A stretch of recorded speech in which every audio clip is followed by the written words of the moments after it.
다윗의 치명적 실수 용서받을 수 있을까? 하브루타 학습법을 기독교 교육에 적용하여 질문과 대답의 형식으로 구성하였습니다. 질문자와 대답자 역할을 번갈아 맡으며 대화를 통해 성경의 깊은 의미를 발견해 봅시다. 안녕 서연아. 오늘은 성경의 다윗 왕 이야기 중에서 다윗의 죄와 그 결과에 대해 이야기해볼까? 다윗은 하나님이 특별히 사랑하신 왕이었는데 어떤 죄를 지었는지 궁금해. 이야기는 다윗 왕이 전쟁터에 나가지 않고 궁전에 머물렀을 때 시작돼. 지붕 위에서 목욕하는 아름다운 여인을 보게 됐어. 그 여인이 누구였는데? 그녀는 밧세바라는 여인이었고 다윗의 충성스러운 군인 우리아의 아내였어. 근데 다윗은 어떻게 했을까? 다윗이 밧세바를 자기 궁전으로 데려왔어? 맞아. 다윗은 밧세바를 궁으로 데려와서 함께 잤고 나중에 밧세바가 임신했다는 소식을 들었어. 여기서 다윗이 첫 번째 큰 잘못을 저지른 거야. 왜 이게 나쁜 행동이었을까? 밧세바는 이미 결혼한 사람이었으니까 다윗은 10계명 중에 간음하지 말라는 계명을 어긴 거야. 하나님께서는 다른 사람의 배우자를 탐내지 말라고 하셨어. 정확해. 그런데 다윗은 자신의 죄를 덮으려고 어떤 계획을 세웠을까? 다윗은 우리아를 전쟁터에서 불러들였어. 그리고 집에 가서 아내와 함께 지내라고 했지? 그러면 밧세바의 아기가 우리아의 아이처럼 보일 수 있으니까. 맞아. 하지만 우리아는 어땠지? 우리아는 정말 충성스러운 군인이어서 동료들이 전쟁터에 있는데 집에 가서 편하게 지내는 것을 거절했어. 그래서 다윗은 더 끔찍한 두 번째 죄를 지었어. 어떤 계획을 세웠을까? 다윗은 요압 장군에게 편지를 써서 우리아를 가장 위험한 전투 최전선에 배치하고 다른 군인들은 물러나게 해서 우리아가 죽게 만들었어. 맞아. 다윗은 살인까지 저지른 거야. 10계명 중 살인하지 말라는 계명도 어겼지. 그런데 하나님은 다윗의 행동을 어떻게 보셨을까? 하나님은 나단 선지자를 다윗에게 보내셨어. 나단은 어떤 이야기를 했지? 나단은 부자가 가난한 사람의 유일한 양을 빼앗아 손님을 대접한 이야기를 들려줬어. 다윗이 그 부자를 벌해야 한다고 화를 냈을 때 나단은 당신이 바로 그 사람입니다. 라고 말했지. 맞아. 그 양은 우리아의 아내 밧세바를 의미했고 다윗이 다른 사람의 것을 빼앗은 부자였던 거야. 다윗은 어떻게 반응했을까? 다윗은 자신의 죄를 인정하고 진심으로 회개했어. 시편 51편에서 하나님이여 내 마음을 정결하게 창조하소서라고 기도했지. 그런데 하나님은 다윗의 회개를 받아들이셨지만 죄에는 여전히 결과가 있었어. 어떤 결과가 있었지?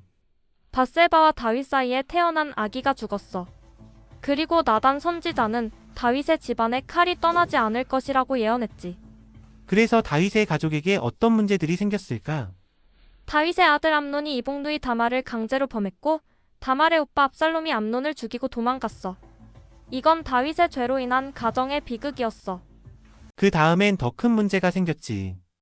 압살롬은 어떤 일을 저질렀니? 압살롬은 아버지 다윗에게 반란을 일으켰어. 백성들의 마음을 얻어서 자기가 왕이 되려고 했지. 맞아. 다윗은 예루살렘을 떠나 도망쳐야 했어. 근데 도망치는 과정에서 어떤 사람이 다윗을 저주했지? 시므이라는 사람이 다윗을 저주하고 돌을 던졌어. 그런데 흥미로운 건 다윗이 그를 죽이지 말라고 했다는 거야. 왜 그랬을까? 다윗은 자신의 죄 때문에 하나님이 이런 일들을 허락하셨다고 생각했어. 그래서 겸손하게 받아들인 거야. 다윗은 자신의 죄에 대한 결과를 인정했던 거지. 그럼 압살롬과의 전쟁은 어떻게 끝났어? 다윗의 군대가 승리했고 압살롬은 도망치다가 나무에 머리카락이 걸려 매달린 채로 요압에게 죽임을 당했어. 다윗은 압살롬의 죽음을 어떻게 받아들였을까? 다윗은 아들의 죽음에 너무 슬퍼했어. 내 아들 압살롬아, 내 아들아라고 울었지. 자신의 죄가 가져온 비극적인 결과에 정말 가슴 아파했어. 이 이야기에서 우리가 배울 수 있는 가장 중요한 교훈은 뭘까? 우리의 죄는 늘 결과를 가져온다는 거야. 하나님은 우리를 용서해 주시지만 죄의 결과는 여전히 경험해야 할 수 있어. 맞아. 또 다른 교훈은 없을까? 다윗처럼 우리도 죄를 지으면 진심으로 회개해야 한다는 거야. 다윗은 자신의 잘못을 인정하고 하나님께 용서를 구했어. 그리고 하나님은 다윗을 완전히 버리지 않으셨어. 다윗과 밧세바 사이에서 솔로몬이 태어났고 나중에 위대한 왕이 되었지. 이건 무엇을 보여주는 걸까? 하나님의 은혜와 용서가 우리의 실수보다 더 크다는 거야. 하나님은 회개하는 마음을 받으시고 새로운 시작을 주세요. 맞아. 그래서 예수님도 다윗의 자손으로 오셨지. 다윗의 죄에도 불구하고 하나님은 여전히 다윗의 가문을 통해 구원자를 보내셨어. 우리가 실수하더라도 진심으로 회개하면 하나님은 우리를 용서해 주시고 회복시켜 주신다는 희망을 주는 이야기네. 그래도 다윗의 이야기는 우리가 죄의 유혹에 조심해야 한다는 것도 가르쳐줘. 다윗처럼 우리도 하나님의 말씀에서 벗어나면 큰 고통을 겪을 수 있어. 맞아. 그래서 하나님의 계명을 지키는 게 중요해. 우리를 사랑하셔서 좋은 길을 알려주시는 거니까. 이 이야기는 우리가 항상 하나님을 첫자리에 두고 어려운 유혹이 와도 옳은 일을 선택해야 한다는 것을 가르쳐 주는 것 같아. 그리고 실수했을 때는 숨기거나 변명하지 말고 다윗처럼 진실하게 인정하고 회개하는 것이 중요하다는 것도 배웠어. 이상 하나님의 말씀이었습니다. 감사합니다. 구독과 좋아요, 알람 잊지 마세요.